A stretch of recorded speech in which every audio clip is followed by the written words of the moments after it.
Okay, good morning. I would like to call to order this May 13th, 2026 Cape Fear Public Utility Authority regular board meeting. We have two members we need to excuse at the time. Need a motion to excuse Dr. Cannon and Mr. Miller. Motion to approve their absence. Second. All in favor? Aye.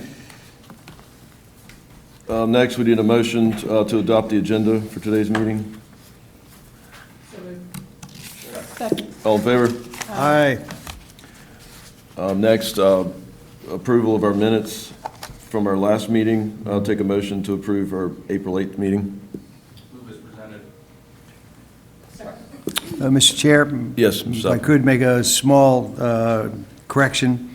I think on my page 5 of the minutes, Miss Lisa Wurzbacher's name somehow got changed to Wertzheimer. So if we could make that correction, I'd greatly appreciate it. Yeah. I know we all know Lisa.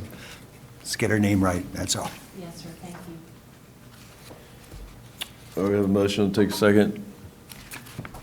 All in favor? Aye. All right, next, public comments. Any speakers for our regular meeting? No, sir. Okay. All right, at this time, we have a resolution from Mr. Robert Daltrey. Robert, invite you to come forward. I'd like to invite Beth to come forward also, please. Right here.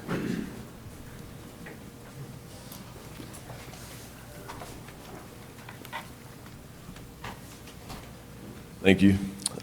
Before we read the resolution, I just want to say, I know most everyone here knows Robert Daltrey has been a staple here at CFPUA for quite a while.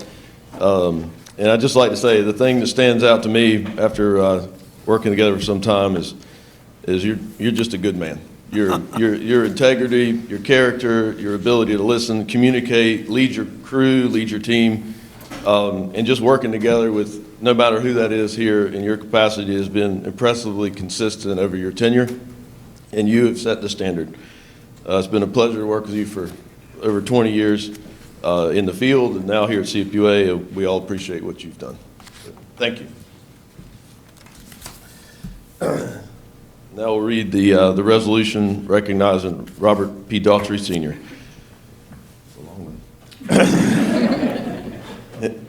Whereas the Cape Fear Public Utility Authority is a body politic organized in July 2007 by New Hanover County and the City of Wilmington to operate the water and sewer utilities for the city and county. And whereas Robert P. Daltrey Sr. began his career in public service with New Hanover County in 1996, where he worked in the Waste Tech Division, advancing to engineering in 1997 and transferring to CFPUA in 2008. And whereas, while working with CFPUA, Mr. Daltrey held positions as manager of pump stations and pipelines, collections manager, and collection system superintendent. And whereas, Mr. Daltrey was promoted to assistant operations director in 2024.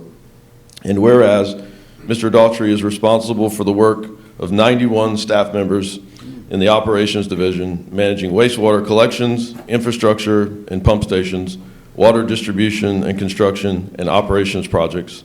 And whereas the work of Mr. Daltrey and operations staff is vital to the authority's ability to provide water and wastewater services to our community, ensuring that citizens have confidence in the safety and reliability of their water and wastewater utilities. And whereas Mr. Daltrey's hard work and perseverance was instrumental in the authority's successful completion of the Northeast Interceptor and the completion of its consent order with the Environmental Protection Agency in 2013. And whereas Mr. Daltrey has worked tirelessly during and after hurricanes and other threats to this utility system, both in our region and other parts of the state. And whereas Mr. Daltrey is a native of New Hanover County who has dedicated his life's work to the stewardship and sustainability of our region's natural resources.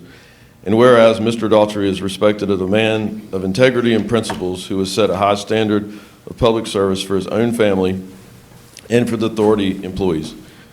Now therefore, the Cape Fear Public Utility Authority does gratefully acknowledge and thank Robert P. Daughtry for 30 years of commitment and service to his community, and this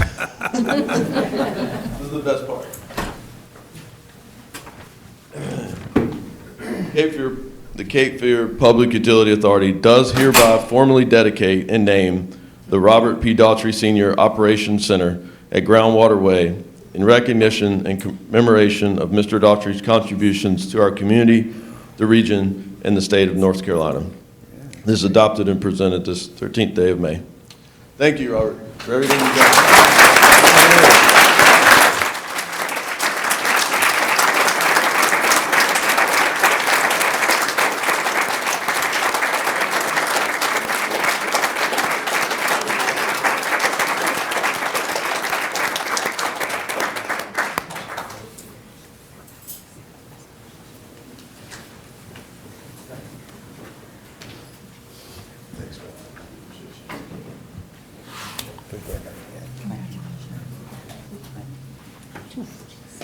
You were perfect, man. Some of your best work, I swear to God. Mr. Chair, I believe we need a motion to approve this resolution. Yes. All in Second. favor? Aye. Great.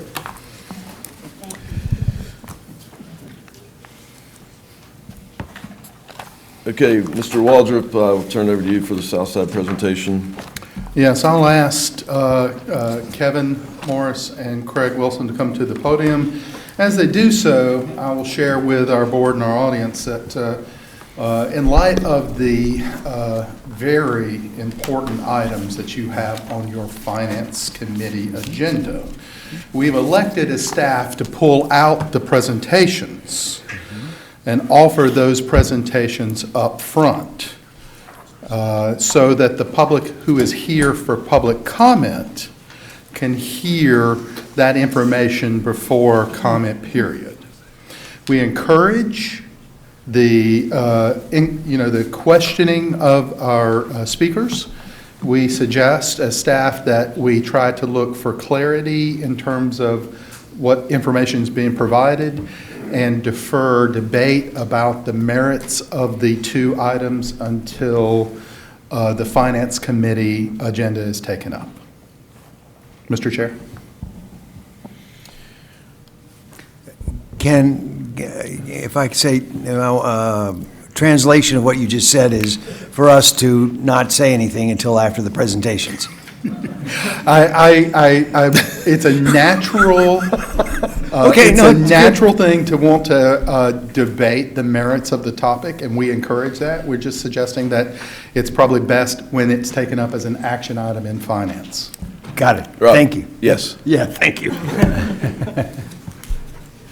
Okay, with that, we'll move into our Southside presentation. Thank you, Mr. Kevin. Chair and board members. As Ken indicated, Craig and I are going to tag team this one. I'm going to get it started, and then Craig is going to bring it home. Apologize for sitting behind you or standing behind some of you. It's a little awkward. That was not at our choosing. As Ken indicated, this item is for information at this point. It will come back to you for a decision under the finance agenda later in the meeting. Right. The Southside plant was originally constructed near the end of the Vietnam War. It has served its useful life. It's 54 years old. The Southside plant was really an intergenerational project. It was a gift to by our parents and grandparents to their children and grandchildren, and the replacement project will also be a gift from this generation to its children and grandchildren. One of the strengths of our system here at CFPUA is that we can flexibly transfer flows from the north side of our system to the south side of our system. We do that by creatively using a combination of force mains and valves and pump stations. Without this, feature, the north side plant would probably be looking at the next expansion before we were even finished completing the south side construction that's in front of us. But because we have this flexibility, building the south side project at 16 million gallons per day and transferring some of that flow allows us to push a north side expansion out at least 10 years. And that's a wonderful savings to have for us. And if we build the south side plant at 20 million gallons per day and also transfer more flow from north to south, we can push the next expansion at north side out for 15 to 20 years. And Craig's going to talk in a moment about the magnitude of the cost of a treatment plant expansion. It's somewhere in the order of $150 million or more. So the ability to push that big capital expenditure, another $150 million out, 15 to 20 years, gives us the flexibility of being able to address very needed R&R projects like replacing pipes and valves downtown, catching up on major pump station and force main improvement projects and those sorts of things. Let's let Craig now talk about the project. Craig? Yeah, thanks, Kevin. So some of you might remember back in October of '24, we received a 30% cost estimate. It was a $481 million. Ouch. So what that did is it initiated us to go through some great value engineering efforts, some board workshops to bring it in. And we were, between a lot of hard work and collaboration, I think we did it. So our design build team just provided us with the final lump sum proposal to construct Southside at 16 MGD for a total of $324 million. This puts our total cost for that project at $372.2 million. They also provided us with an option to go with a 20 MGD facility for only $18 million more. For this proposal, it ends up being $342.1 million, which brings in the total price of this project at $390.2 million. Approximately $100 million saved with our efforts up front. So let's see how this stacks up compared to others. So we actually evaluated 17 different projects that were bid anywhere from 2019 to 2024. We looked at all the different ones that were wastewater related and anything that was actually similar to our facility. As you can see, the capital expenditure on average is right around the $35 per gallon. The little yellow bar that's out there, that's our 30% effort. As you can see where we were at 30%. If you look at the red bars, that's where we are now. At 16 MGD, we are at $23.30 per gallon. That's amazing. At 20 MGD, $19.50 per gallon. Those are very strong proposals compared to our peers out there building.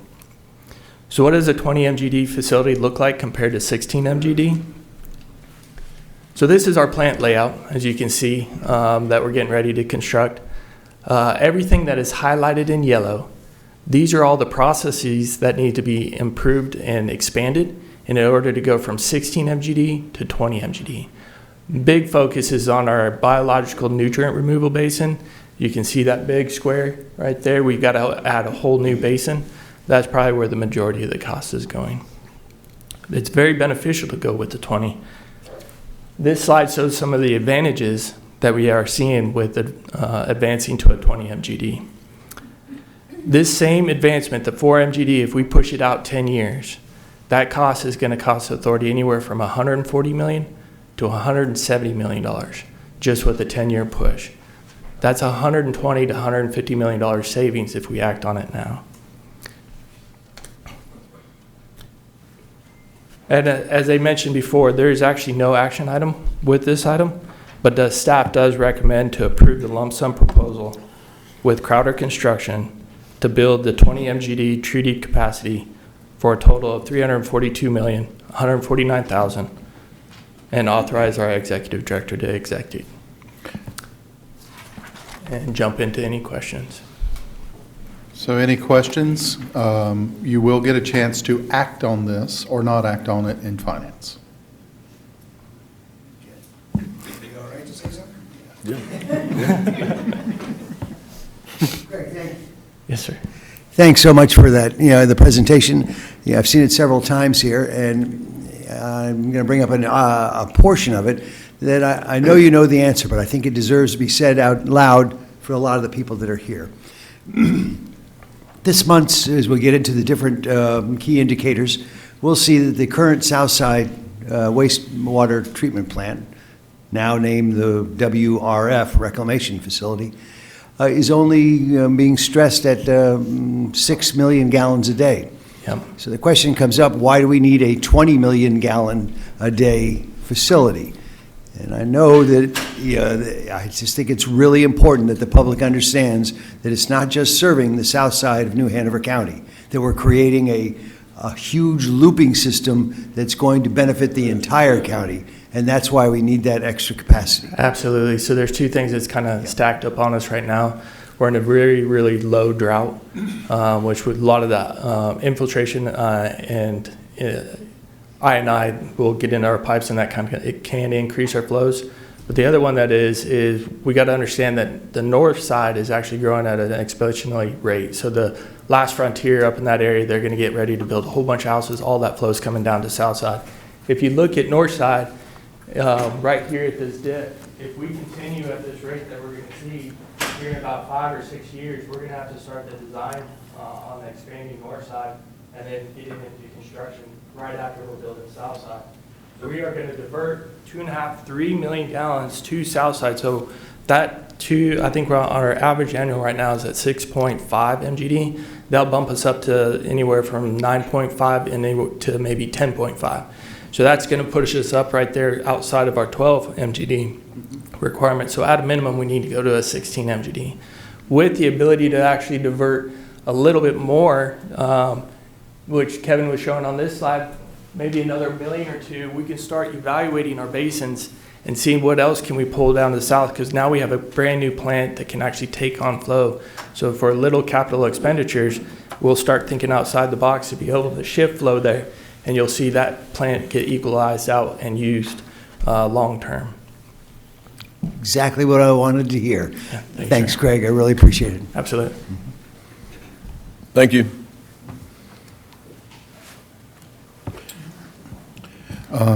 John McLean, our finance director, will come forward and will provide the budget proposal presentation.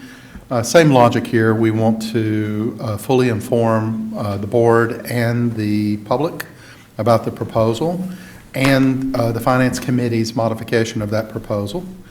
And then we will move out of the presentation and turn it back over to the chair to carry us into public comment period. And Rob, you can ask questions, but only the easy ones, okay? So, okay. Am I supposed to see it here? It's okay. All right. Good morning. That was a great segue coming from Craig's presentation on Southside. I want to say, or just open with, as we get closer to that debt service kicking in on the Southside project, and as we execute our plan to take rates up gradually, budgets are getting harder and harder to pass. And so before I start, I just wanted to give some kudos and some shout outs to Julia and Ben. So Julia, my deputy, and Ben, budget manager, for being so flexible and putting up with me over the past couple of months. Ken's leadership and the leadership from the board, especially our board chair and our finance committee chair. I was in a meeting with the LGC a couple of weeks ago with Ken, and they recognize what you're going through and the discipline that it has taken to increase rates over the past several years. But that certainly does go a long way with the LGC, and certainly goes a long way with the credit market. So, and then finally, I want to thank the public. We've been deliberate in reaching out to the public this year. We're debating some pretty heavy policy issues, and so just want to give a shout out to the people that we've heard from. That input has gone into some of the stuff that we're going to discuss. So I'm going to give an overview of the budget, just talk about some numbers on staff's recommended budget. going to talk about some options, going to talk about the Finance Committee's recommendation, and then we're going to take a look at what our peers are considering in terms of rate increases for FY27. So this is what the budget looks like in, well, I won't say detail, but pretty good detail. Starting with the spend side, looking at the salaries and benefits, we've talked about staff's recommendation, including a 3% merit increase for staff, and this also comes with some increases for some non-discretionary items such as state health premiums, the contributions that we're required to make to the local government employees retirement system. There's also a little bit of a premium that's stacked on to the retirement system contribution that doesn't go to that doesn't go to the retirement system and actually goes to the state health plan. That's also included in there. As far as the operating line goes, that increase from the FY26 adopted is mainly driven by some increases for PFAS legal. As our case goes to trial in FY27. Debt service obviously is just what we're obligated to pay on the money that we've already borrowed. Our first transfer number here, we finance our capital program with one of two ways in general. First, we borrow. That's one way, and we talked about the debt service earlier. The next is we fund our capital program through rates, fees, and charges recovered in the given fiscal year. And that's what that transfer number is. And so to keep up with the capital improvement plan that the board has adopted, we are budgeting in $28 million in those PAYGO transfers for FY27. The Town of Wrightsville Beach Capital Reserve, if you remember from the consolidation, our Wrightsville Beach customers are paying the exact same retail rates as our customers in our existing service area. However, there is a portion that's allocable to non-core capital. That way, our customers aren't paying for projects that are happening in Wrightsville Beach. Similarly, the Town of Wrightsville Beach customers are not paying for a small project, let's say in Ogden or downtown Wilmington. So this is the little non-core capital piece that our Town of Wrightsville Beach customers are paying. That gets transferred over and parked out in the capital reserve that goes to those Town of Wrightsville Beach projects. That number is around $1.5 million budgeted for FY27. And then finally, our transfers to our Southside Wastewater Treatment Plant capital reserve. That's that smoothing mechanism. That's the mechanism by which we're able to achieve these smooth rate increases through FY30 or FY31. We are taking rates up gradually rather than climbing the mountain all in one year. We talked about those numbers, trying to avoid that single year, 40 or 50% increase in retail rates. So that's the spend side. And we're looking at an overall increase compared to FY26 of $17 million. We have to have a balanced budget. So on the revenue side piece on the bottom, you'll see a commensurate $17 million increase. The greater of our debt service, or 35% of the operating budget, gets recovered from fixed charges. And then we look at these other pieces here. We're leaving our system development charges flat. We've seen maybe some uptick in development, but not enough to really call it a trend. So we feel good with where those numbers are currently. So we're leaving them put for FY27. Same with investment earnings and our appropriated fund balance piece. That is the piece that we take out of our money set aside to fund our retiree health benefits.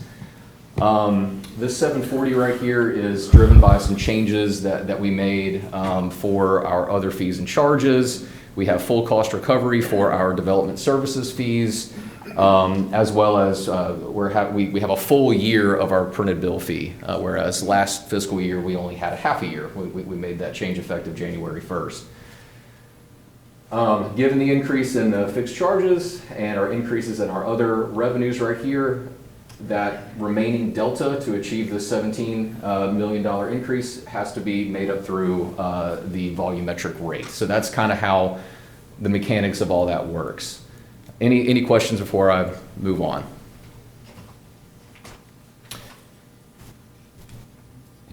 John, I just think it's to make sure that, again, we have a lot of people here that we normally don't see.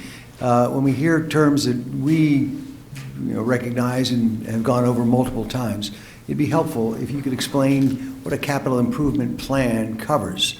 I know that's really basic here, but I think it's important for the public to understand that that's a huge number, and a lot of what you're talking about is showing how we move money to that. What does that mean to the average customer or ratepayer? What is a capital improvement plan? Sure. We have two budgets, right? So the one that we're talking about is our operating budget. That's kind of our yearly budget. If we don't spend the money, it goes away.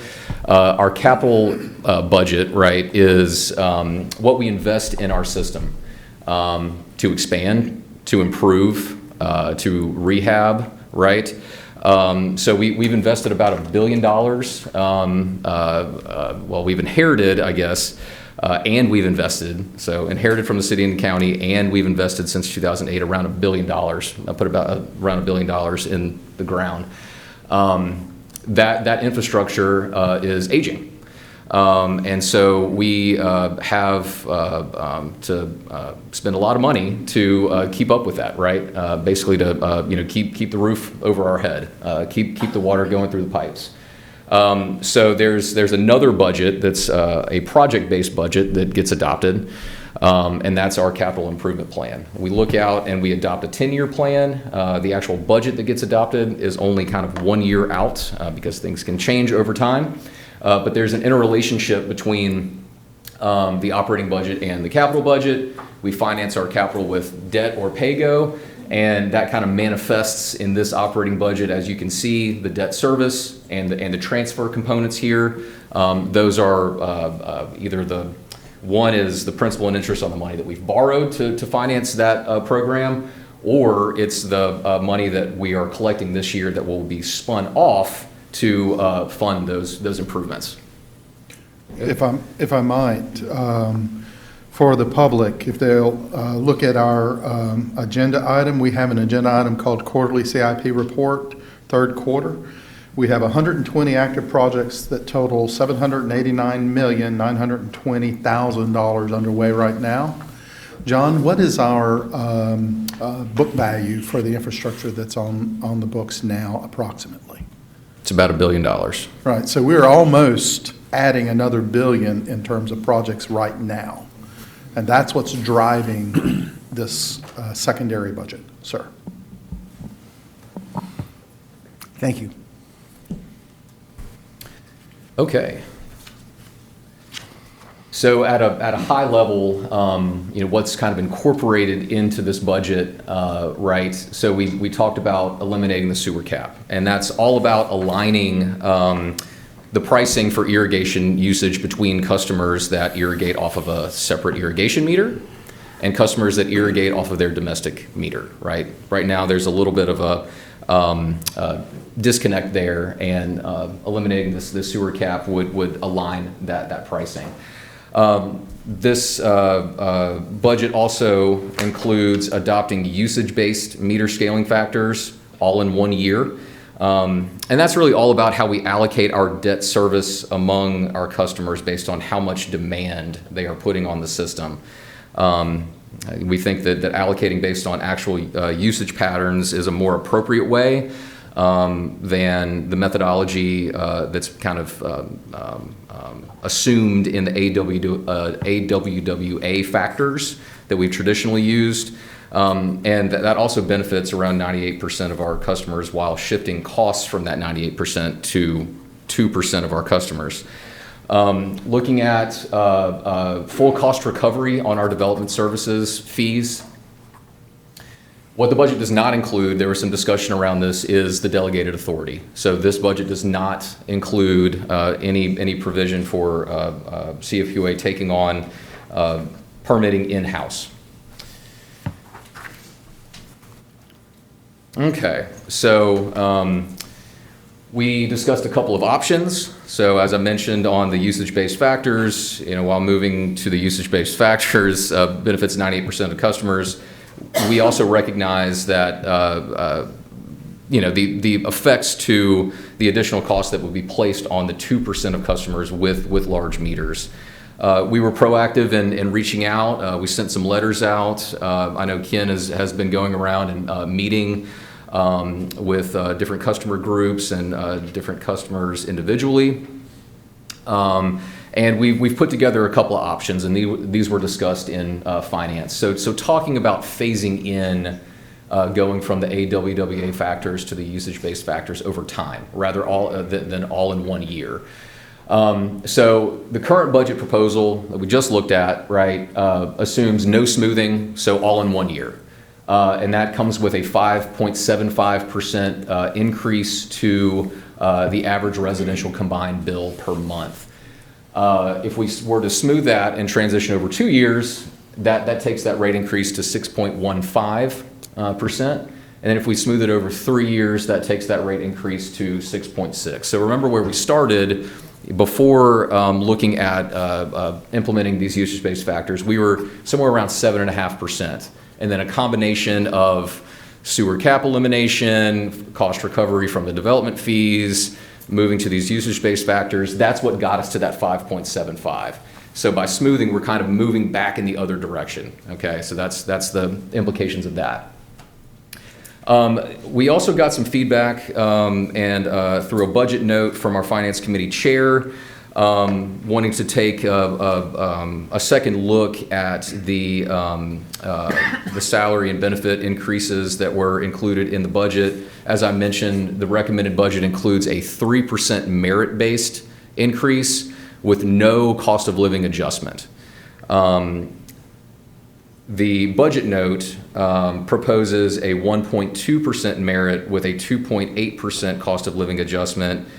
And that 2.8 cost of living adjustment is aligned with what Social Security adopted for this past year. And that increase carries a 0.05% increase. So if you were to go with this option, so moving from the 3% merit to a combined 4% with the 1.2 merit and the 2.8% COLA, that would tag on 0.5% in addition to each of those options there. It's kind of how it works. Any questions there?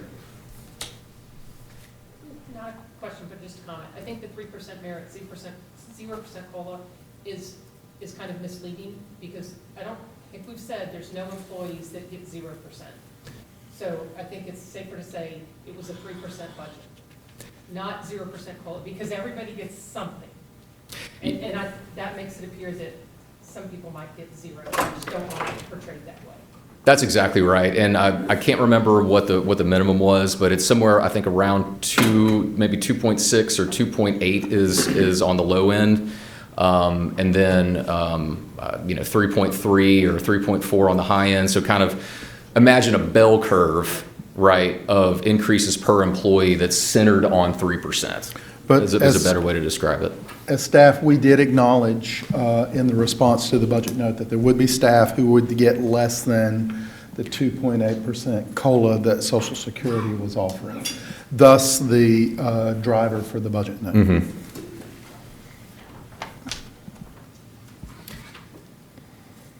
Okay, so let's talk about what the Finance Committee recommended last Wednesday. It was scaling, so starting with the recommended budget, so staff's recommendation, moving from adopting the usage-based factors all in 1 year to a 3-year transition, so a 3-year smooth, and then adopting the salary increases as proposed by the Finance Committee chair, that 4%, the 1.2 and the 2.8, okay? And that gets us to a 6.65, and this is how it breaks down in terms of the different components compared to what our current rates are, okay? Any questions there? So finally, just kind of taking a look at what our peers are doing. Okay, we reached out to a number of our peers to kind of see what they were considering for FY27. in terms of the impact of their rate increases to the average residential bill. So we looked at, or we're looking at, based on the Finance Committee's recommendation, a 6.65. That puts us right on average. I think the average is, 6.63, right? Compared to these others. And you can see that everyone is doing something, right? On the low end, we have, Raleigh, Cary that are around the 3.5% to 4% range. But then we have High Point, Brunswick County, Greensboro, Onwassa, Durham. Durham, for example, is considering a 12% increase in the average residential monthly bill. So just wanted to kind of give you some perspective and compare to some of our peers. Are there any questions on Yeah, how did on we this? arrive at this pure list? So we reached out to some other large utilities, and then I think, Ken, there's a network of, yeah, go ahead. So there's a network of utility directors that stay in contact with each other.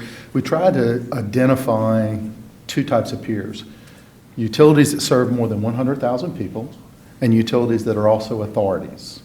And some of those on the list, for example, Owassa serves less than 100,000, but they're authority. They're like 85,000. Apex was selected by we had two utilities actually doing the survey. We partnered with Durham, and Durham included Apex, so we elected to include Apex. But everybody else is a peer under one of those two criteria, either via size or via organizational makeup or both. But we preferenced some groups over others, and we constructed this list that conveniently placed us right at the average. Well, I would say that I felt the same way when I looked at it. I was like, are we really at the average? So in the weekly update, to try to place some perspective there, because I recognized how it looked also, we shared within the weekly update the statewide survey done by the Environmental Finance Center. Right. And the Environmental Finance Center's survey is always a year behind, so they were not looking at what was proposed for next year, but what was adopted for the prior year.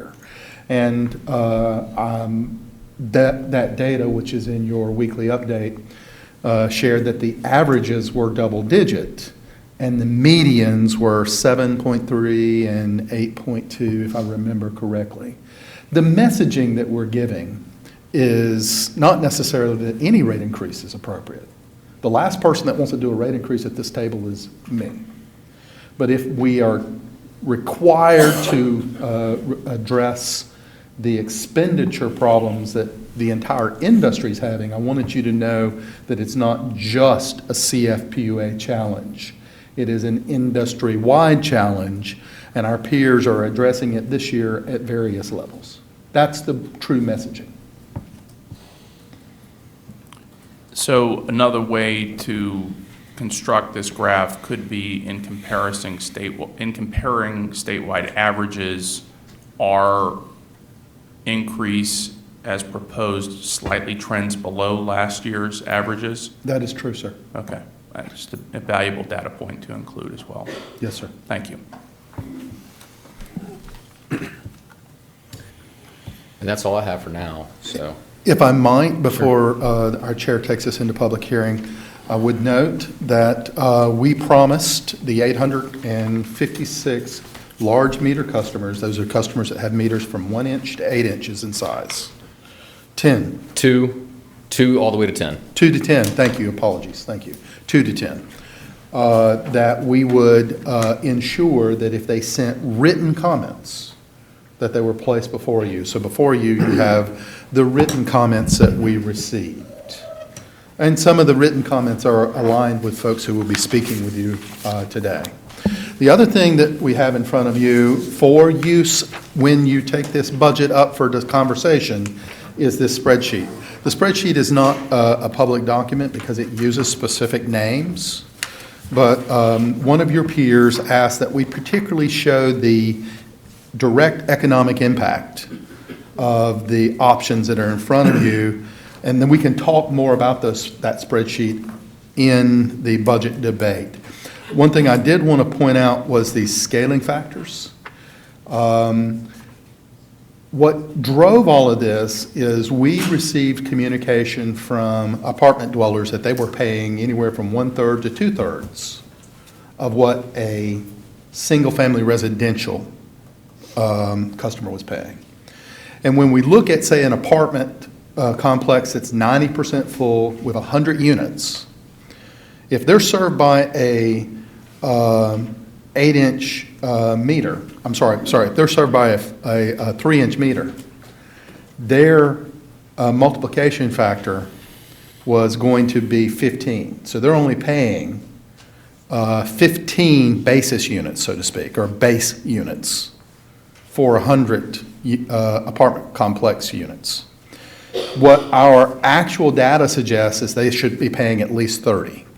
And if they're served by a 4-inch meter, and we do have some condos, apartment complexes that have 100 units or more that are paying the current 25 base units for that entire complex. Our data suggests that they should actually be paying closer to 80. So that's what's driving this scaling factor issue, is we've discovered that the AWWA scaling factors do not reflect the actual impact of the large meter customers. And the proposals in front of you are to help us either in a short period of time or a longer period of time, try to bring them to the same level of payment as the single-family residential customer. So we will be glad to take questions regarding specific budget items and encourage debate around the merits of all the proposals in finance. Okay, with that, we need to take a motion to enter the public hearing. Second. All in favor? Aye. And with that, we'll start with our speakers. Just a note to the speakers, we ask you to limit your comments to 4 minutes, and please state your name and address when you arrive at the podium. All right, the first speaker we have is David Morgan with Water Street Center.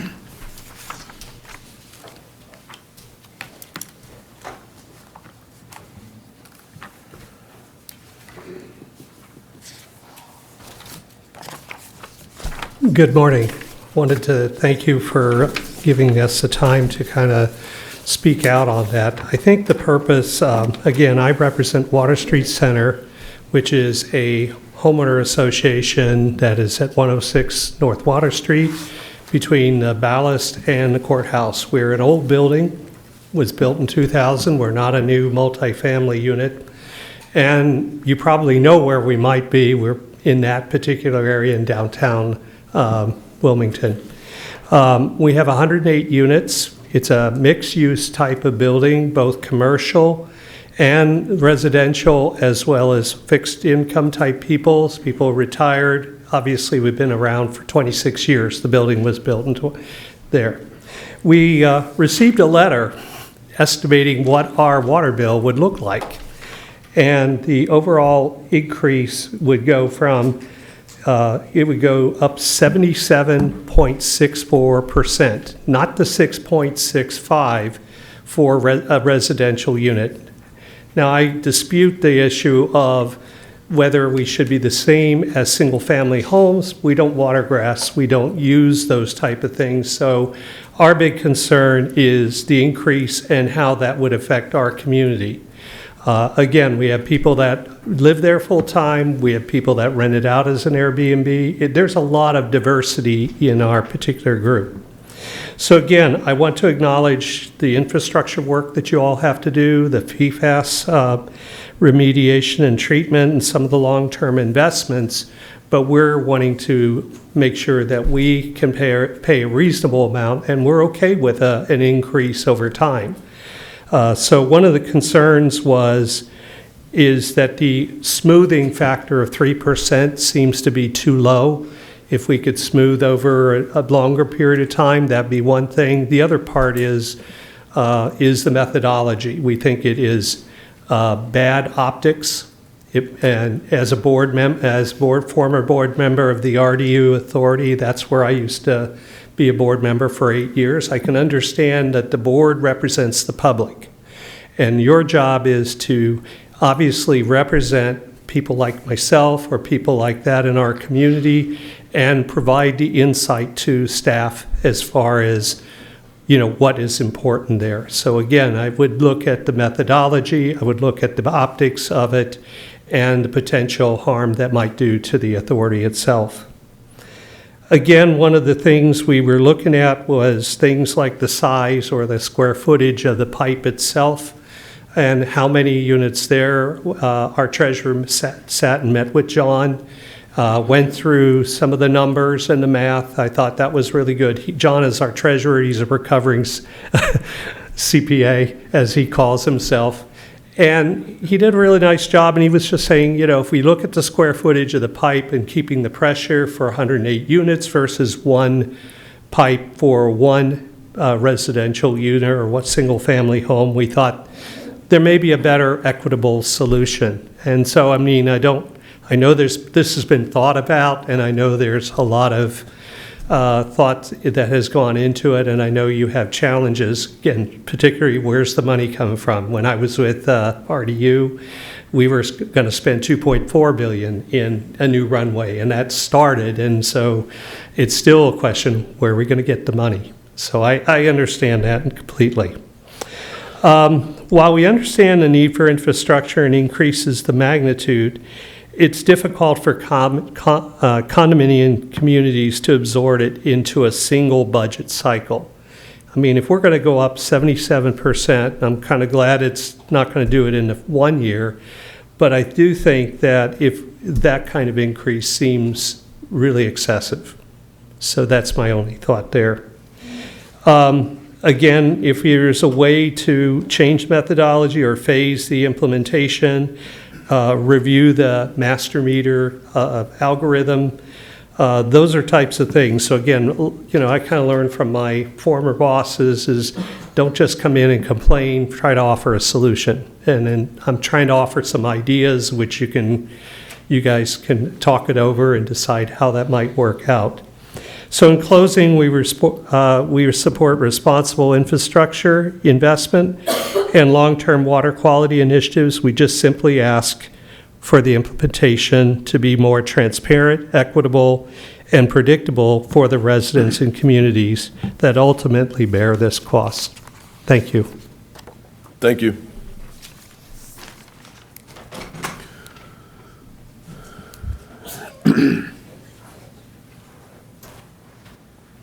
The second speaker would be Trevor Dalton with Wilmington Apartment Association.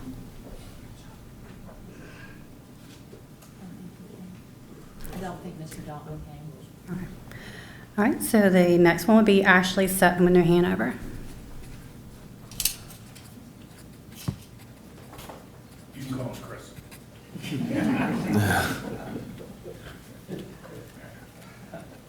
Good morning. My name's Chris Barnes. I'm the superintendent for New Hanover County Schools. I'm here today on behalf of the school system, students, and principals. I told Mr. Zappel earlier I was coming here to show you guys what call to the audience really looks like. Mr. Waldrop did an amazing job coming to talk to us individually about how this would affect the cost of increase, how it would affect the school system, and the possible resolutions moving forward. I've been a man who's fallen on my sword a couple of times here in the past, and that was phenomenally done. I just appreciate your candor and transparency. We appreciate you guys looking at a recommendation of phasing it in over 3 years. That being said, for New Hanover County Schools, we're talking about $340,000 a year increase. That's a 42% increase to what we're currently paying. Spreading it over 3 years provides us a much more manageable process to make a plan forward so we can plan ahead for it. I'd ask this body to consider also implementing this plan and waiting a year before implementation. We need time to plan for an abrupt shift like this. And we've already committed our budget over to the county commissioners for what we need for next year, and obviously this wasn't in it when we built it. Just to give you guys some context, an increase of $340,000 is the cost of 3 teachers and 1 teacher assistant. You've heard me say before that we are living on a subsistence budget. I don't have $340,000 in my pocket to pay for this.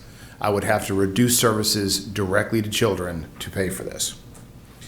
So at least implementing it over 3 years gives us a chance to catch back up. But waiting a year before you implement it would give me the opportunity to build a budget that has it already built in. In addition to this increase, we also know that we're advised to a plan for annual increases of 4 to 5% over the next 5 years. This further underscores the need to plan ahead for something like this. We appreciate your partnership, your consideration. We don't have any other water or sewer people we can go to, so this is happening whether we want it to or not. But giving us some time to plan ahead would lessen the impact on children and students. Thank you. Thank you.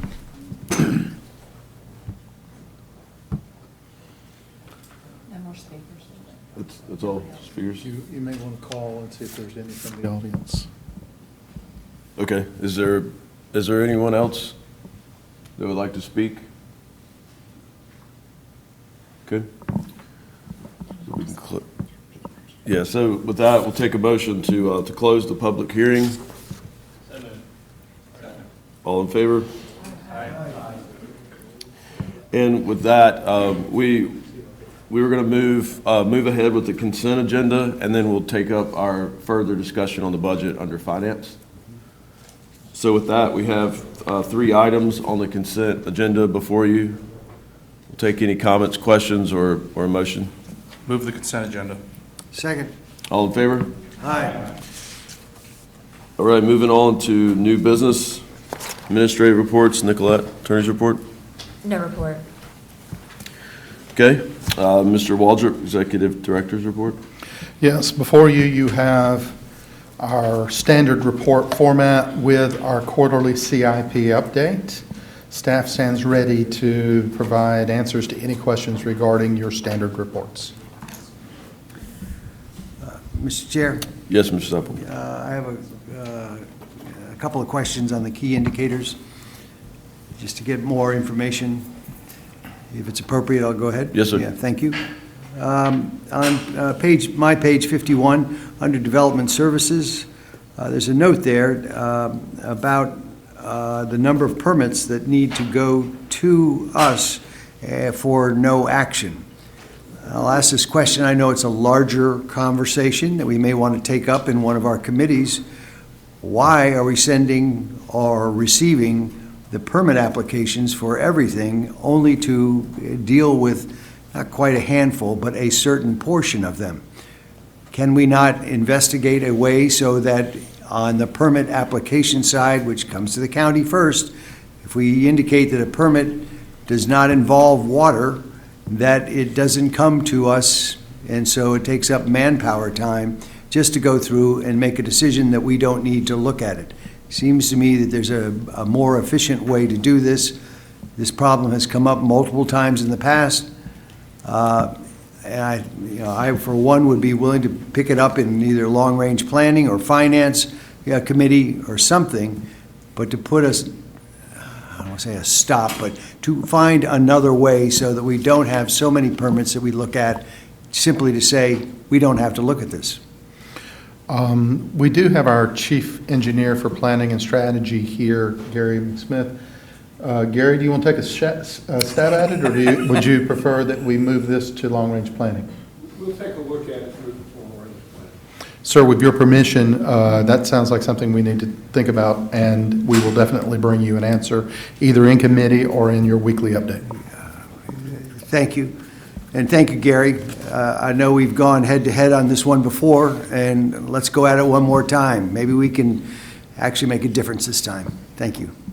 Again, my page 52 in the key indicators report, I see the debt service coverage has dropped a lot in the last month. John, is there? Oh, John's gone. Oh, there you are. What was the reason? It looked like a big drop. And rolling into everything we were talking about, it caught my eye. Right, so this calculation is done on a rolling 12-month basis. Yes. A lot of institutions will do it just once a year as of the end of the fiscal year. We do it on a rolling basis so we can see a good trend line over time. When we do it that way, we have things that roll on and roll off, right? Remember that the calculation, right, we're looking at kind of our net available proceeds divided by our debt service. So it's measuring how well we're able to cover our debt service. So just a reminder of kind of how that works. We've had some unusual and infrequent items, is what the accounting literature calls it, regarding the consolidation. And I believe that is one of the payments coming from Wrightsville Beach that rolled off. So I guess we received that. This is going to be as of, what, the end of March? The end of March, right. So we must have received that last March, so this new March didn't have something similar to that, and that's why it drops. You'll notice that we're still well ahead of our target. Now, I don't really like that either. Right. It's good for now because I know that that's a temporary blip, and that's driven by those unusual and infrequent items. But if we're living in a really high debt service coverage world, that means that, we're potentially over recovering. So if that's a chronic issue, we don't like to see it there. But if there's kind of a temporary blip from activity that is unusual and infrequent, like the town of Wrightsville Beach consolidation, that's okay. Love it. Mhm. Thank you, John.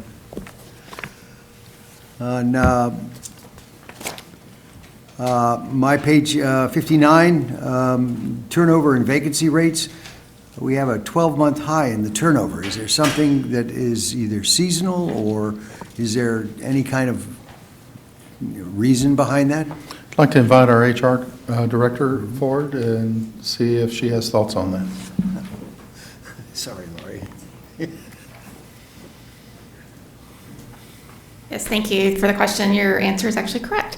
It is a number of retirements. We generally see employees looking to retire a couple of different times of the year, usually starting in the spring and again towards the end of the year. So we are seeing that. The other thing that we are seeing, which is we tend to see this kind of all throughout the year, are skilled trades. Attracting and maintaining some of the harder skilled trades is often very challenging for us and continues to be so. Thank you. And on page 61, and it's a combined question with page 65. Page 61 is the water treatment plant flows for Sweeney, where we see the peak days and averages at a 12-month high. And on page 65, the Southside wastewater treatment plant flows are at a 12-month low. That seems to be contradictory. And on the surface, that's how it might appear to our audience and the layperson, but it's actually driven by the same phenomenon, weather. So we are in a drought, and in some places in extreme drought. So we see more irrigation and higher demand on the water side. Likewise, we have less inflow and infiltration, as Craig shared with us earlier. That's a primary reason why Southside Reclamation Facility appears to be treating less than one would expect, because we're not seeing inflow and infiltration being the groundwater coming into it, because the groundwater's low. Thank you. That's all I had. Thank you, Mr. Chair. Mr. Chair, Yes, Smith. just one comment on safety performance, page 68. The incidents report appear to be March data versus April data. We'll check with our staff, and if we have mislabeled it, we will acknowledge it and let you know in the weekly update. And if we fail to update that for your board agenda, then we will also acknowledge that and give you the updated information in the weekly update. What I will share is we have recently, as staff, been revamping the way we are looking at safety, including developing or refining some of the metrics. This might have got caught up in that activity. I'm very pleased with the work that our safety staff have been doing to actually refocus us on the topic of safety. They've done an outstanding job of getting this organization back around that key area. And I definitely want to show you metrics that reflect that. So we'll get it in the weekly update one way or another. Okay, thank you. Any other comments, questions with that? We'll move on to the committee reports. Executive committee met on May the 6th. The minutes are in the packet. If there's no questions, we'll move on to long-range planning committee. Long-range planning met April 23rd. We had 4 information items. We had an update on the drought and service fees for fiscal year 27. We had a drought conditions update. We discussed wastewater flow updates at Southside. And included in that discussion was a 16 or 20 million gallon per day expansion. And then finally we discussed delegating. Thank you. Any questions? All right, we'll move on to finance, Mr. Smith.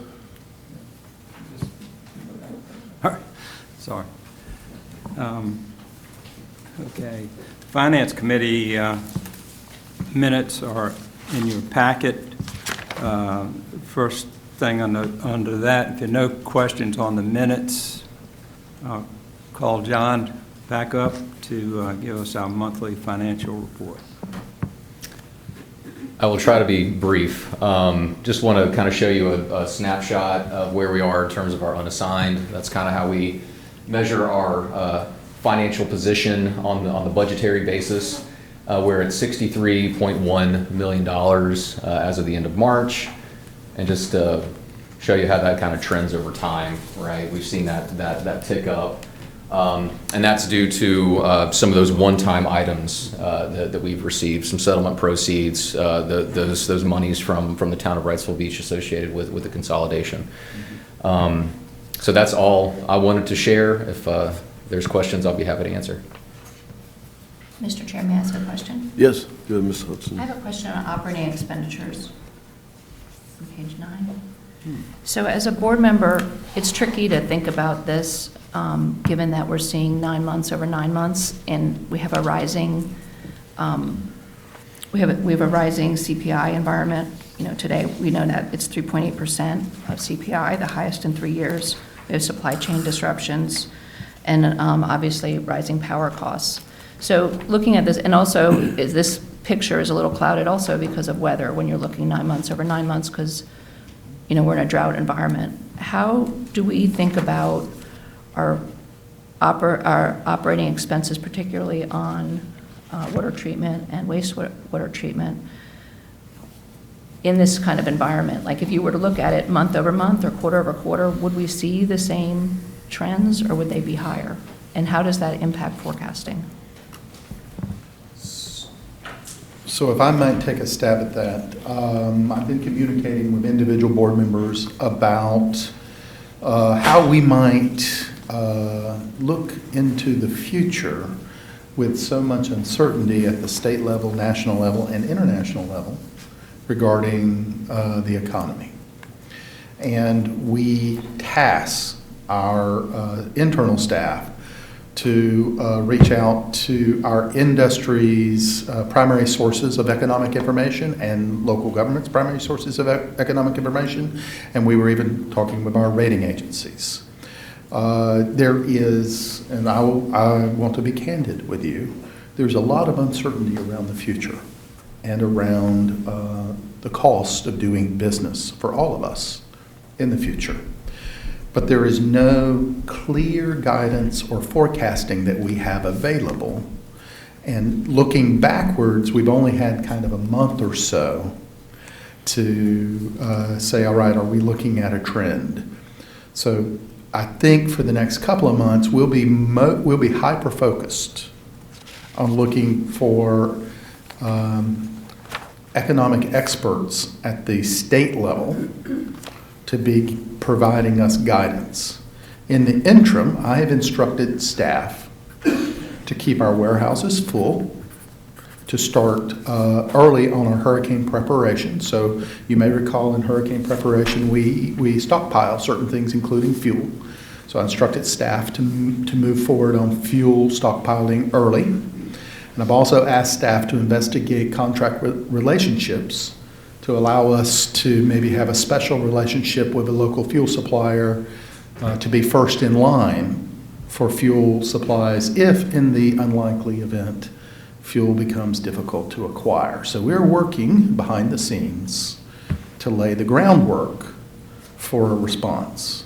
And of course, thanks to your prudent planning and budgeting, you have a reasonable fund balance that we would lean on pretty heavily as we collectively react to any emergency, be it economic or environmental. Thank you. Okay. Now we have 3 action items we need to address. The first two relate to the South Side Reclamation Facility. And as you saw in the previous presentation, the Finance Committee has recommended the change order to include upgrade from 16 million gallons per day to 20 million gallons per day, based on the justification you saw in the earlier presentation, that would be much advantageous to proceed with that upgrade at this time. So that would bring the total change order amount into $342,149,000. Questions or further comments? Sir, what was the recommendation of the Finance Committee? It was a recommendation to proceed with the change order, which included the upgrade from 16 million gallons per day to 20 million gallons per day. Thank you, sir, for that clarification. This would bring the total amount of the project under what we had been previously authorized of 400 million. We'll be under that by about $10 million. Yeah. I have a question. I can't let us talk about this project without talking about methane capture. So I just would like a quick summary on where that stood and how we reached the ultimate decision. I know that it's not included in this project, but I'd like a review. So I'll take a stab at it at a high level, but I've got true experts to catch me if I fall. When we received our initial 30% cost estimate, it was $481 million, which is well outside of our planning window. So we undertook something called value engineering, VE is what we call it. And the first things that we cut were associated with biosolids management. And by necessity, that also impacted and removed our project options for methane capture and reuse. We are open as staff to looking at the project as it unfolds over the next couple of years and seeing if there's opportunities to bring back into the project some of the components that were removed. And we are working on an interlocal agreement that Kevin will tell you about. Thank you, Ken. So we have the Finance Committee in the next month or so will see a contract for a regional biosolid study that's going to be conducted between ourselves and Brunswick County Utilities. They also are challenged with biosolids disposal, as is every public utility right now. And so the scope of that biosolids feasibility analysis is to look at ways to take the sludge from our facilities, take the sludge from their facilities, and from an efficiency standpoint, to collect them all and to further process and treat them for some ultimate disposal. And one of the aspects that we're asking the consultant that will be selected, I think the RFP will be on the street about June 1st, excuse me. One of the aspects we're asking the consultants to evaluate is greenhouse gas emissions. We're having them look at digestion and methane capture. And so it should be a very comprehensive study that looks at, we're tasking them with even looking at sites where you might locate such a facility. And they'll look at, they will shortlist a number of different processes and then report back to us on the cost, the conceptual cost. At that point, CFPUA is not wedded to the idea of going forward with Brunswick County. We would retain the ability to take an off-ramp and pursue whatever we feel is in our best interest as an authority, as do they. But we feel like there is some real efficiency in combining our efforts, and the concept of a large regional facility is something that also might garner some General Assembly interest in providing some grant funding, because it is a big issue. And a larger conglomeration of biosolids actually makes things like methane capture and reuse more viable. So I want to thank Kevin for making sure that that particular component made it into the RFP. Yeah, thank you for that information. I'm interested in continuing to explore that and look forward to hearing further updates. It's just important for me to bring this topic up when I have the chance, because methane is the second most important greenhouse gas when we're talking about climate change and greenhouse gas emissions. And the statement earlier was made that this project is a gift to the next generation, that it's a gift to our grandchildren. And I wrestled with whether or not I wanted to say this, but I'm the youngest person at this table. I am the age of some other people at this table's grandchildren. My generation is not looking for a benevolent act. We are not looking for something to be handed to us as a gift. We are telling you, and in fact reminding everybody, that what we need is a reduction in greenhouse gases. So it's important for us to continue to try and tackle these problems. Thank you. One further comment that my colleague here called my attention is this project began as a design-build project, and part of the recommendation to keep the cost as low as we are, it was to move to a lump sum project. So when you're approving the project going forward, it will be as a lump sum project. Mr. Chair? Yes, Mr. McCoon. William, there seems to be, I need a further explanation of how we get from the $342 million to the $390 million. And this appears in a number of our reports there, the lump sum coming in at 342, and yet in the same sentence it says the total is now 390. That's $48 million difference. I know in just some, we tend to lose the value of money when we're talking about these large sums. Ken, it looks like you've got an answer. Please do. Well, if you looking at the table, the initial approval was the design to 75% for $14 million. Then we executed a guaranteed maximum price, number one, for early site work. That was to get the project moving so we could get it on the total construction earlier for $11 million.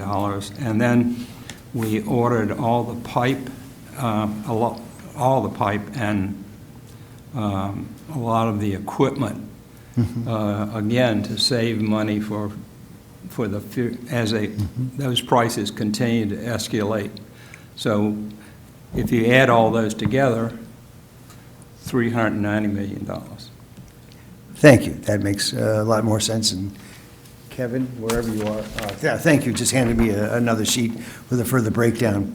Just one other comment, too, following up on Councilman Joyner's comments about capturing methane. It is not simply something, of the future. We're doing it today at the county landfill, and for a revenue stream of $1 million coming to the county by simply capturing that methane and cleaning it and putting it back into Piedmont natural gas. So that's, it is attainable. I know we're talking difference between a WRF and landfill, but the concept is still the same. Don't just release it back in the air. I agree with your comments, David. Thank you, Mr. Chair. If there are no further comments, I'd like to move for the move that we execute a lump sum agreement in the amount of $342,149,000 with Crowder Construction Company. Is there a second? Second. All in favor? Aye. Aye. Motion passes. Next item is related to that in that we have a HDR as our consultant on this project to monitor and oversee the work of the excuse me, the contractor and their engineer. And moving forward on this project, we're asking for another $818,000 contract amendment with HDR Engineering as our consultant for this project, keeping in mind this project is over a 5-year period. Any questions, comments on this? Hearing none, I'd again make a motion that we enter into a contract amendment with HDR Engineering for $818,000. Mr. Chair, the $818,000 is in addition to the $390 million that we just approved? Oh, yes, sir. So the total now is approximately $391 million. Correct? Between the construction and our advisor. consultant. Mhm. That's correct. Thank you. Have a motion, we have a second? Second. All in favor? Aye.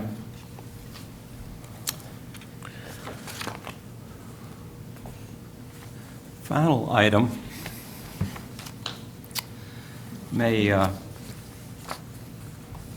take some additional comments, but this is for the adoption of the FY27 budget ordinances.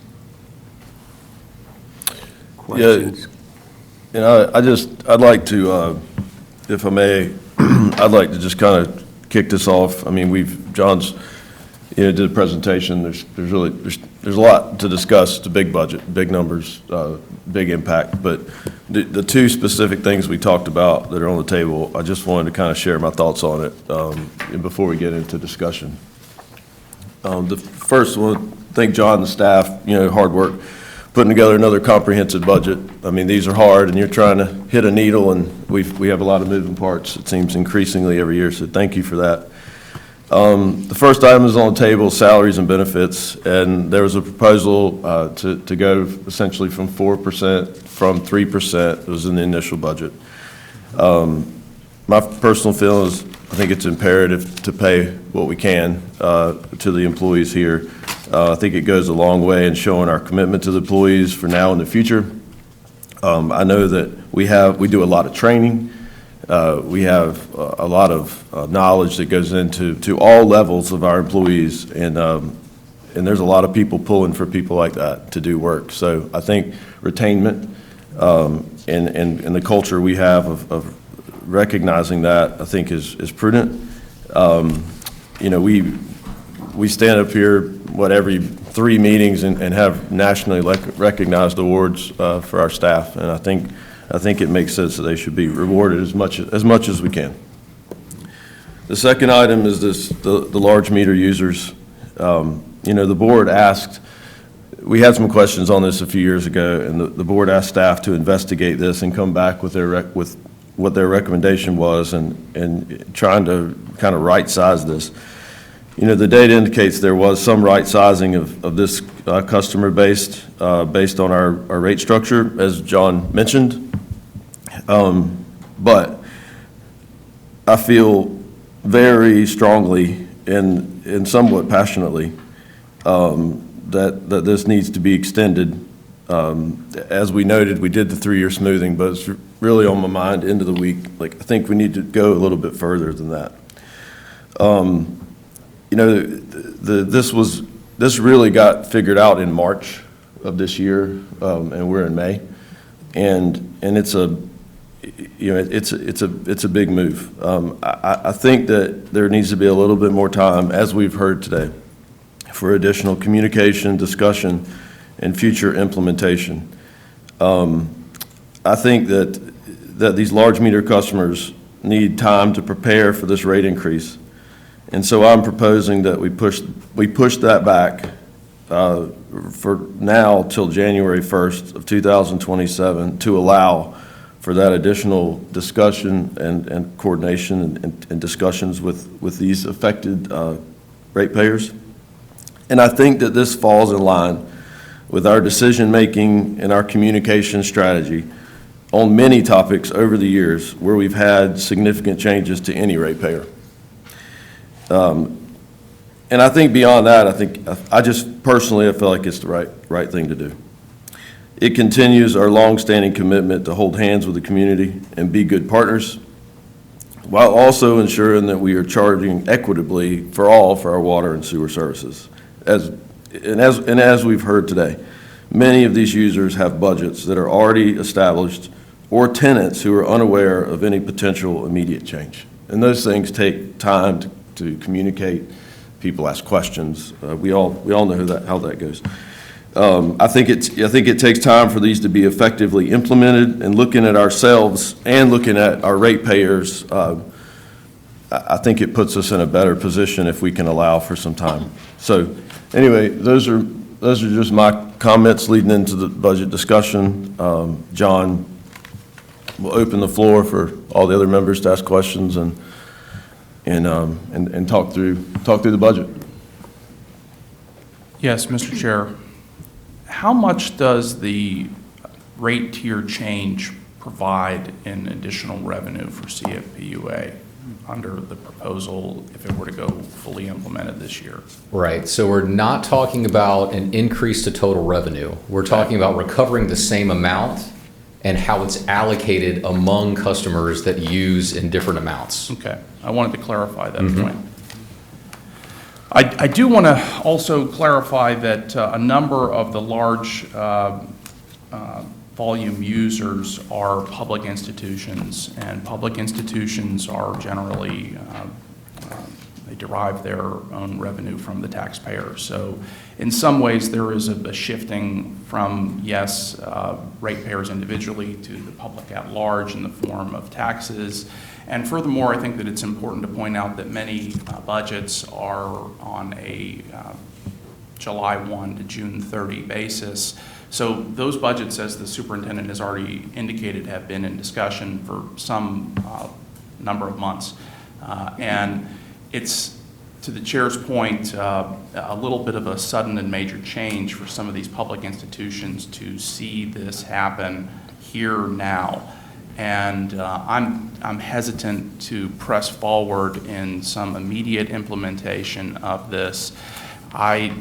Even to the suggestion of January, Mr. Chair, and perhaps you can clarify, are you suggesting that we hold off on making a decision on this item until January, or that we postpone implementation until January?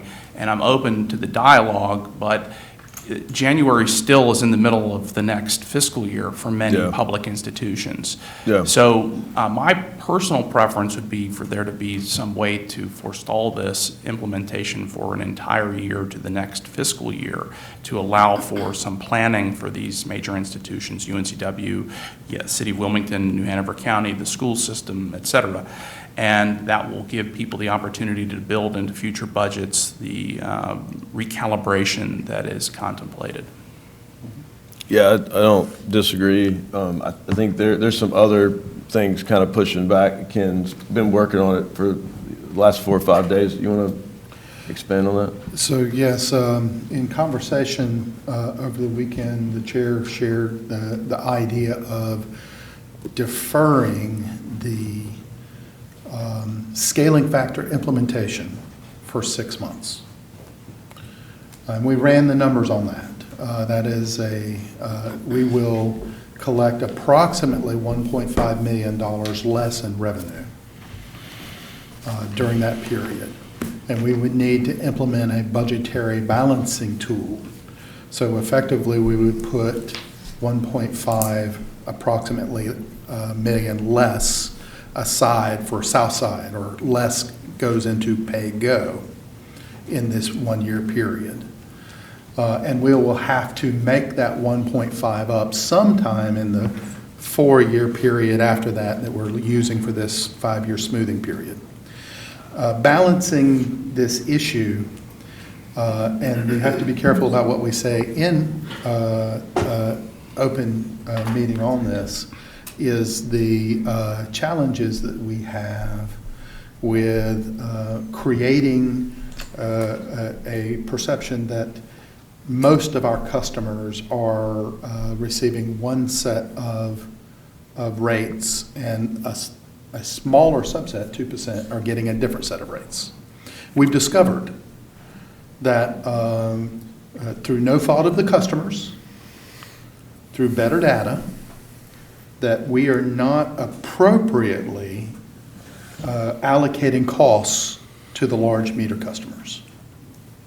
And what has been suggested in your options is to move towards appropriate cost allocation. And at least part of our staff concern is delay may lead to some unintended consequences that we may be called to account on. And that's probably the most I can say in an open meeting. I think I've shared with each of you individually the risks that we are concerned about. How relevant or how much delta in that risk is for a 6-month delay or a 1-year delay, it's not my, I don't have that knowledge. With that being said, there is a risk in the delay. Ken, can you help reconcile something for me in what you just said and what John said? And perhaps I'm being dense, but you said if we don't do it, there's going to be this delta of $1.5 million that we've got to make up. Mm-hmm. Does that not mean that we're losing revenue by not? So here's, and I think we need to tease that out, because that doesn't seem to be entirely in line with what you just said, John, but maybe I'm not understanding. Right. So the proposal, as I understand it, is, and I think we have this back up. Remember, the option that we're going with is the 6.65, yeah. Right? Which consisted of, that's if we start July 1 with the 3-year smoothing, plus our 0.05 for the 4%, right, compared to the 3%, right? So that's what takes us to the 6.65. The proposal, as I understand it, is leaving that increase, that 6.65% fixed, yeah, as if we're going to go live with the 3-year smoothing on July 1, but not actually doing it until January 1st. That does create a hole of around 1.2, 1.5 and this is the reason that I asked the question, because essentially what we did was presuppose that we were going to do this and built a budget around it. And those budgetary assumptions were based on us making this change, and the change is one that is rather dramatic, very different from what we've done previously, and I wonder if we address this or approach this in the right way. Would we have made different budgetary decisions had we determined earlier that we were going to postpone or delay the implementation of this rate tier change? Do you understand what I'm saying? Well, I think all options are on the table. So one method, right, would be to leave the 6.65% in place, delay it a half a year or even a full year. Delaying it a half a year would create that $1.5 million hole or so. One place that it could come from might be this $28 million, this transfer number, right? Which would mean that we would have to, all else being equal, borrow more in the future or raise rates a little more in the future to fill that hole, right? Delaying a full year would make that $1.5 million hole a little bit bigger, leaving the 6.65%. Another option is don't touch transfers, but to increase the rate proposal. So moving from a 6.65 to something higher than that. Or you can mix and match both. So I think all options are on the table there. But, well, I want to, Dane, the one thing you had asked is, my understanding of this is that and correct me if I'm wrong, Ken, but like, we're pushing off the scaling factor to January. Because as some people said, there's all kinds of things in play here. There's methodology, there's implementation, there's all these things. And so, I mean, because of that, between now and January, we as a board would have the opportunity to either implement it or further. So I just want to answer your question. That's helpful, and I Yeah. appreciate you putting color to that. Yeah. I just don't think we've had the time, as we've heard, to really, like, there's still a lot of questions. But, good. So as staff, our concern is how quickly do we get to the new normal? And my comfort level, and we probably need to, if we're going to talk about all the details, we need to go into closed session. But my comfort level is 3 years. You do have an option of doing this over a 2-year period. Maybe you slide that 2-year period out to Windows 2 and 3. But you will, there's 2 consequences there. One is, all right, you're still within the 3-year window, but your deficit in terms of money we're setting aside for Southside grows to something more than 1.5. And I don't think we've run the numbers to see what that would be. I'm not certain that it's actually double because our funding is not linear. So there are some potential options on the table. But I would also note that there are a number of entities that do budgeting from calendar year. This will allow the entities who do budgeting in calendar year 6 months to prepare, and as your staff, we'll work with them to help them understand what do you need to have for the first 6 months of your calendar year and what do you need to have for the next 6 months of your calendar year. That's pretty straightforward. We'll also be glad to come back to finance in that 6-month period and explain, in greater detail, what are the ramifications of maybe making a decision in December to defer the scaling factor again. I do encourage you to move forward with a budget that has a notice to all of our customers so they can start planning. I wouldn't recommend any uncertainty around when the scaling factor begins. You may change your mind in December and push it back with more information. But I do recommend either adopting it now in terms of goes forward in January, which is a staff, or in July, which is staff recommendation, or smoothing it, which is your finance committee's recommendation. As long as you stay within that 3-year period, I think we can, as staff, can work with you and figure out how to manage it. Well, to be clear, so I'm proposing that we implement the 4% salary benefit increase, that we implement, that we go with the 3-year smoothing, we defer any scaling factor increase till January, and we, over the course of that period, meet in finance and do our diligence to decide if we want to implement that or not. That's my proposal. Mr. Chair? Yes. I have a quick observation and then a question.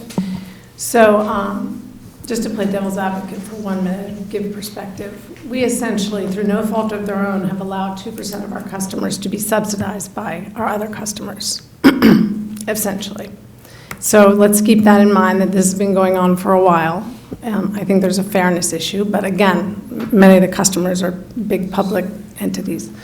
My question would be, if we were to do the delay, is under our constraints, legal constraints, can we differentiate public and private customers? We cannot. We cannot. Under North Carolina General Statute 160A, I believe it's subsection either 6A or 9A, don't quote me on that one, our rates have to be based on services provided. Okay. Just the reason I asked, because in my mind, Novant is a totally different customer than our schools. So unfortunately, it sounds like that's not going to be something we can take into account. Yeah, unfortunately, I certainly don't have our general counsel's knowledge of the statute, but I have been taught that we have to treat all customers in similar classes alike. So we're talking about all 3-inch customers will be treated the same. All 4-inch meter customers will be treated the same. So there are, in a 3-inch customer range, there's institutional, commercial, industrial, and multifamily. There's just no way that we can divide that right now in a way that is meaningful or defendable. Wait, I did, just to clarify my thinking, I did think we had a residential and a commercial distinction. We do. We do, because those are different services. So they could be treated differently. Correct. Right, and most of your residential, single-family residential is either a 5/8 meter, which is the vast majority of the meters, or a 1-inch or a 1.5. You start drifting into multifamily going past 1.5. And that's considered commercial. Yes. Multifamily? Yes. Is considered residential. So it's a usage-based distinction, right? So we have the statute. You mean volume?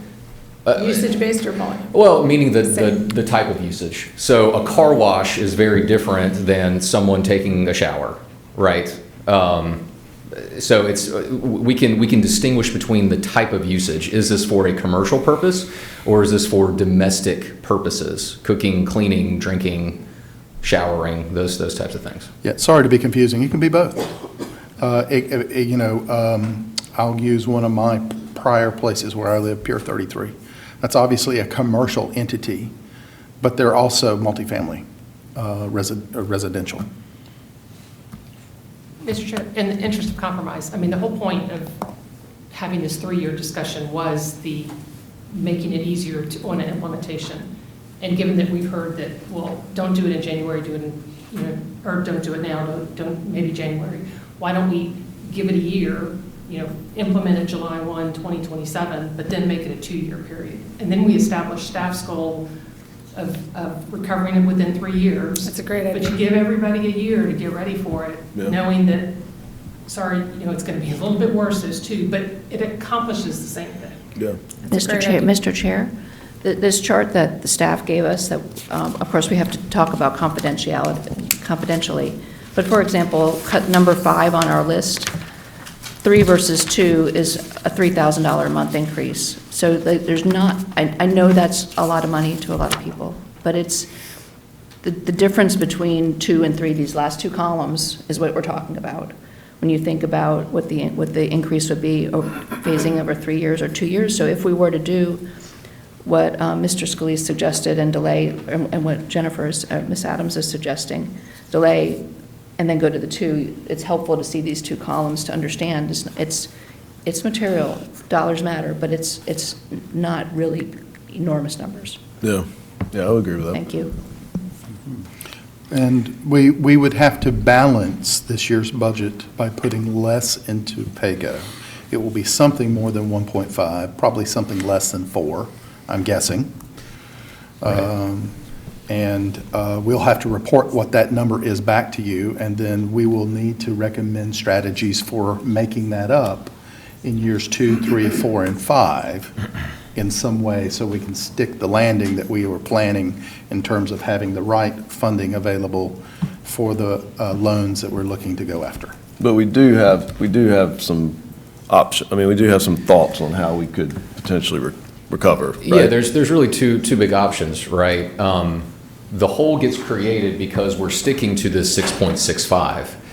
If we were to not implement and to continue with the AWWA factors in FY27, so let's suppose that we were going to delay this an entire year and then consider this as part of the FY28 budget. We're talking about having those AWWA factors another year for FY27. The fixed charges for the average residential customers would be higher, right? So the average increase would be something greater than the 6.65 to create no hole. If we're artificially, to use, for lack of a better term, keeping it at that 6.65, that's what creates the hole. So I guess I just want to make that distinction clear. Because we need that direction, if we were to adopt a budget today, we would need that explicit direction to leave that average increase for residential customers at the 6.65 that would create that hole that would need to come from someplace else. Or we could say, well, we're not married to the 6.65, and I don't know the number off the top of my head, but call it a 7. And a 7% for this year would not create a hole, right? Or we could do something in between, right? Maybe a 6.8 creates a little bit less of a hole. Well, this is precisely why I've said before that we made some presuppositions about the budget, including a modification of the proposal for staff pay. This adjustment that was proposed out of finance that is different than what was previously coming out of staff's recommendation. That's a meaningful swing that could perhaps help offset some of this if we were to default back to what had been previously proposed at the staff level for the 3% merit, which that's what y'all brought to us, right? I mean, this was a later discussion and I was not at finance, and I do ultimately, recognize I'm not there. I don't understand the nuance of what y'all discussed, but that is one consideration that could help offset some of what we're contemplating. And that's part of what you have to do in budgets, right? I mean, whenever you are recognizing, hey, it's more important for us to own that we're coming to this big change late in the game. And yes, there is a budgetary impact that's associated with us postponing it, delaying it for a year. Perhaps we wouldn't have made the decision to make a recommendation out of finance that we were going to make a different proposal for pay to staff than what was originally contemplated at the staff level whenever we discussed it at our last meeting. Fair. And just for context, that moving from that 3% to the 4%, it roughly adds about 0.05% to what we're talking about. Okay. I see. Yes. So both points are valid. Again, as your executive director, my recommendation is we as staff can support the smoothing. We understand the driver. And I recommend nothing more than 3 years. I think effectively you've got kind of 3 options on the table that have been discussed. Implement your scaling factors now, and there'll be essentially kind of this first year impact for your customers. You won't need to go looking for revenue in later years. Defer the scaling factors for 6 months, and we will need to look for revenue in future budget years of at least $1.5 million. Defer the scaling factors for 1 year, you'll have to look for more than 1.5. We haven't run the number. I'm pretty sure it's more than double because of the way our revenue comes in. I don't think it's more than 4, but I'm guessing. I must admit that.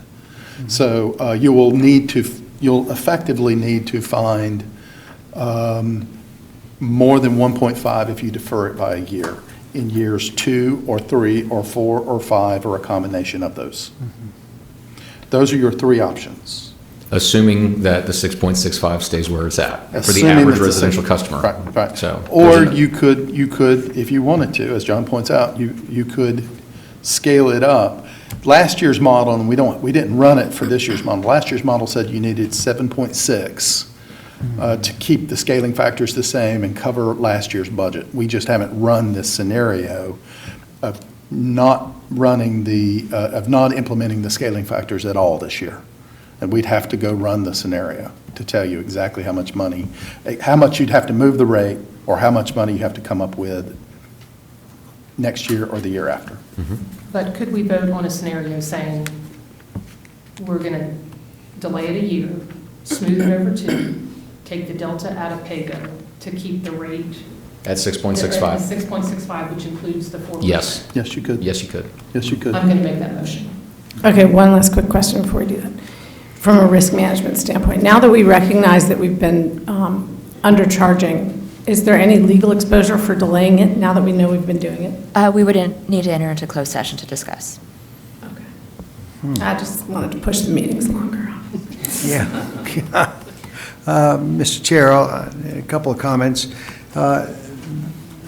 This discussion is being driven by Southside Southside Reclamation Facility and the money that we need to build it. That's what all this is about. What gives me a great heartburn is the comments we heard earlier from our school superintendent, that if we were to implement this, even on immediately, that's a $340,000 swing in money. Please keep in mind, for those who don't know, that all schools' money is actually county money, and that all has to come out of our budget discussions as well. Where does that money come from? Well, it does come from the taxpayers, as the point was made earlier here. So the decision that we make today will impact way beyond everything else. There's another element in here that we have not yet discussed, but I'd like to know what the status is, and that is being able to pull out longer, go to a 30-year financing for Southside, the reclamation facility, to a 30-year financing. That will have a very dramatic and direct impact on a conversation that we're having today as far as lessening the pressure. Do we have any update as to whether or not we'll be able to do that? Not that we think is going to be relevant for your conversation today. We can't really promise that you can extend your loans that you currently have from 20 years to 30 years. We're doing a lot of work, and I would like to thank our local delegation and thank Governor Stein's office for putting language in all the bills to help accomplish that, but it has to be passed. And then beyond that, we still have to go to the local government commission to defer the issuance of bonds. So there's a whole bunch of innovative finance strategies that we hope to bring to next year's budget debate. But we would not recommend assuming any of those are possible in this year's budget debate. I do see it as a very bright light at the end of the tunnel, however, and there is some hope there. But I think that the direct impacts it'll have on our school system and our county budget and all of our taxpayers, I would support the one-year delay so that we can prepare for it in the following, and then following Ms. Adams' recommendation, go to a 2-year smoothing once we've had a chance to analyze that and build that into our budgets. I've been very much in touch with and meeting with the superintendent and their members of the school board and their finance and bond committee. I understand intimately the pressures they are under, and a $340,000 hit is coming right back at us, and everybody in this room is going to be affected by that. So I'm very sensitive that as much as I want to implement this on January 1st, I think at this time I would prefer the one-year option with a 2-year rollout. So as staff, of course, we defer to you. What I would gently note is I'm not certain that the decision will be any easier next year for our parent organizations in terms of filling the hole. It's going to be a difficult hole to fill over 3 years. I defer to the decision makers. Yeah, but fundamentally, the difference is that we are putting everyone on notice that you have 1 year to plan for this. We are not doing that at present. If we were to move forward with an immediate implementation of whatever variety, and quite frankly, again, I think the 6 months, as I've already said, is insufficient, a good proposal, but insufficient because of the timing of budgets for our major governments and public institutions. At a minimum, what we're doing is telling everybody, yes, it will be disruptive, but please start thinking about this for next year, because you're going to have to figure out how to build this in to your revenue in the form of tax base, in the form of cuts otherwise, but it gives everybody a year to do exactly that. That's the difference. Yeah, I agree. I mean, the increase is painful, but I agree.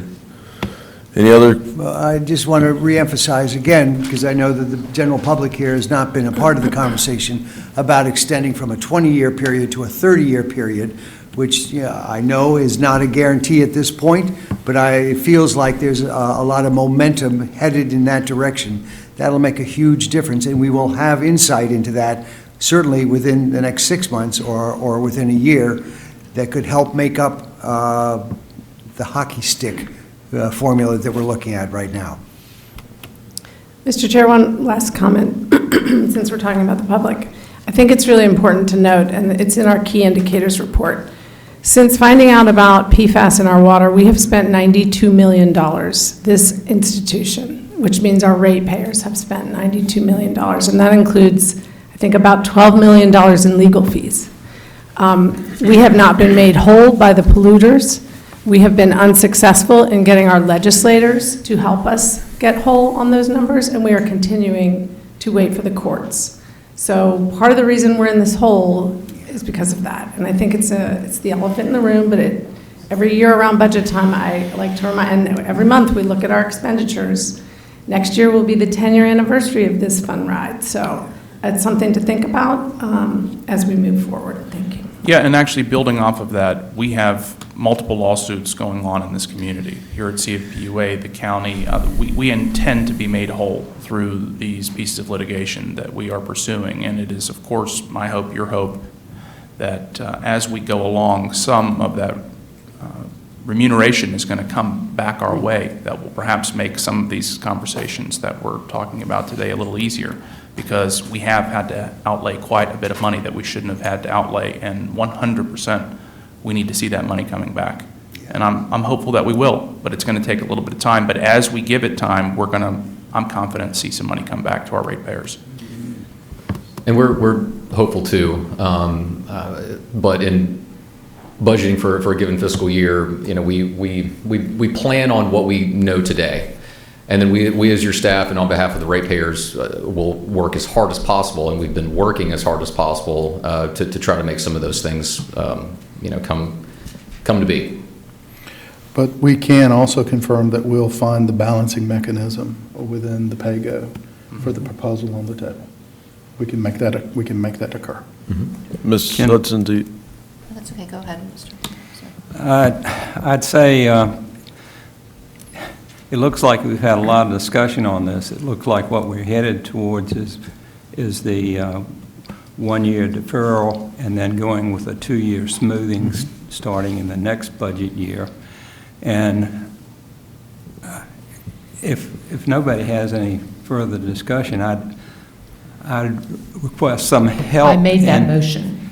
Well, There's a motion on the table, I need to second. okay. Could somebody read that motion for the So I made the benefit? motion to defer the usage-based meter factors 1 year to July 1st, 2027, recover it over the following 2-year period, make up the difference in this budget cycle with reducing PAYGO funding. Then item 3, keeping the 4% as proposed in the 4% salary, wages, and benefits line. And That's the maintaining the motion.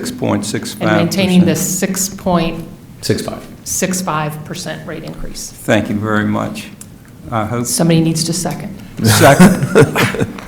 Okay, I for had one more- I'm sorry, purposes. I had one more question, I'm Oh. sorry. May I? We've been talking about reducing the PAYGO.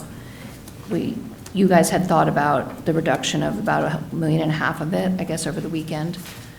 I am not familiar with the CapEx budget as well as long-range planning and staff. And you did say that you felt comfortable that you could reduce it, and I wondered if we had any color of what that means, and just because we are making a big reduction to a significant and important line item of our budget. I just want to make sure we all understand what it is, and I wondered if you could help me understand what it would be.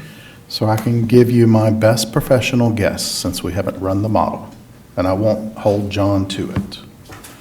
But if a 6-month reduction is a deficit of 1.5 million approximately, I suspect a full 1-year reduction would be somewhere between 3 and 4 million.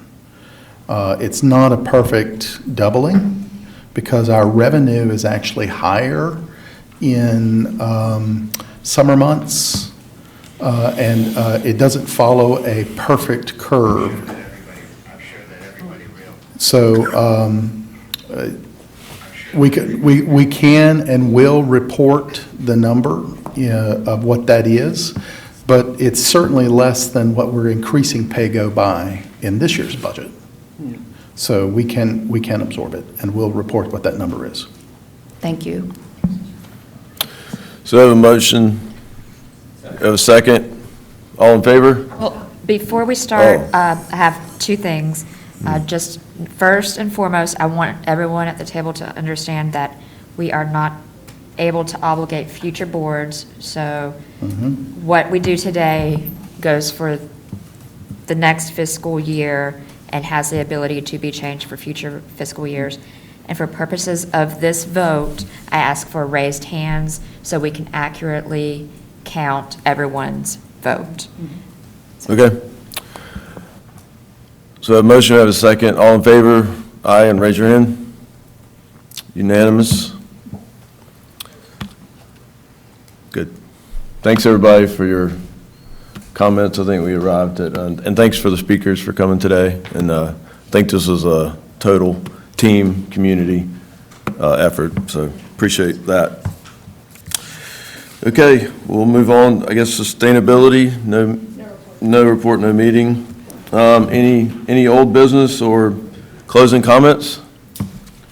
I'd like to make a closing comment. I want to thank our staff for, quite frankly, putting up with me for the last several months as we were working through a budget countdown. I had a one-year budget countdown on my door. I promised staff I would not do that next year.